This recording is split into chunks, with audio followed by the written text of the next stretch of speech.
Picture this. Sarah, a young entrepreneur, was on top of the world. Her infectious positivity and unwavering belief in her business plan were inspiring. "It's going to be huge," she'd exclaim, radiating enthusiasm. She was so convinced of her success that she poured every ounce of energy, time, and savings into her venture. But reality had other plans. The market shifted, and Sarah's once promising idea lost its luster. Blinded by her optimism, Sarah failed to see the warning signs. When the inevitable crash came, it was devastating. Sarah was left reeling, not only from the business failure but from the shattered illusion of invincibility her optimism had built. This, my friends, is the danger of unchecked positivity. It can blind us to potential pitfalls and leave us ill-prepared for the inevitable setbacks that life throws our way. We are constantly bombarded with messages urging us to be positive, to look on the bright side. While optimism can be a powerful driving force, taken to an extreme, it morphs into something toxic. This toxic positivity denies the full spectrum of human emotions, urging us to slap on a happy face, regardless of the circumstances. But here's the thing. Life is not a straight climb to the top. It's a winding path filled with unexpected detours, roadblocks, and yes, even craters. Trying to bypass these obstacles with forced positivity is like putting a band-aid on a broken leg. It might mask the pain temporarily, but it won't heal the wound. Toxic positivity prevents us from confronting our failures, learning from our mistakes, and ultimately, growing into our strongest selves.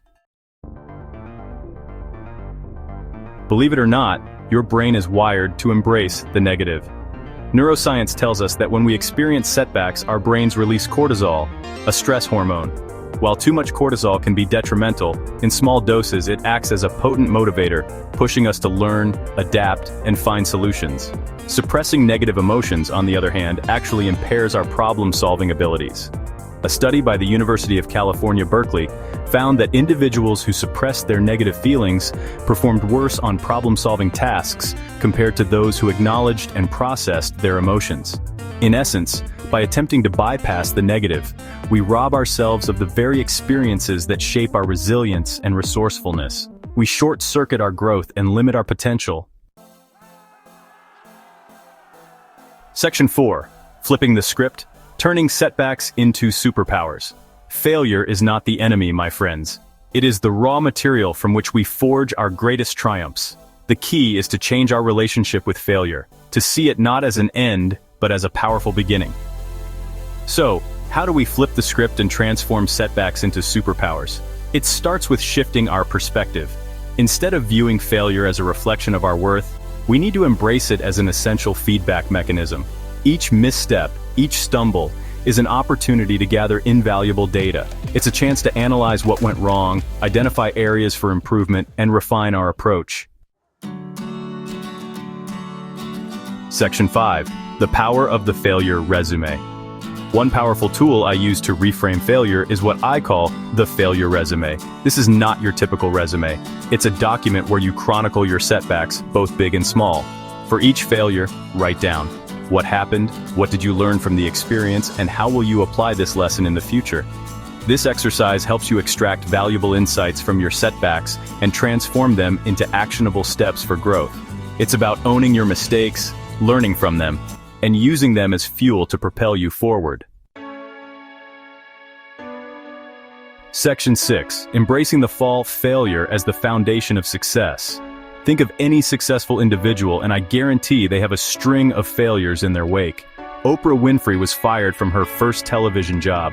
J.K. Rowling's first Harry Potter book was rejected by 12 different publishers. The difference between those who succeed and those who don't is not the absence of failure, but their response to it. Successful individuals embrace failure as an integral part of the journey. They understand that the path to success is paved with mistakes, and they are willing to course correct, adapt, and try again, armed with the lessons they've learned along the way. Section 7. Your action plan. Turn your failures into fuel. It's time to stop fearing failure and start leveraging it. Take out a journal or open a new document on your computer and create your own failure resume. Be honest with yourself, be specific, and don't shy away from the details. Remember, you are not your failures. You are the courageous, resilient individual who has the power to learn, grow, and transform those setbacks into stepping stones on your path to ultimate success. Embrace the fall, my friends, and discover the incredible strength that lies in rising above it.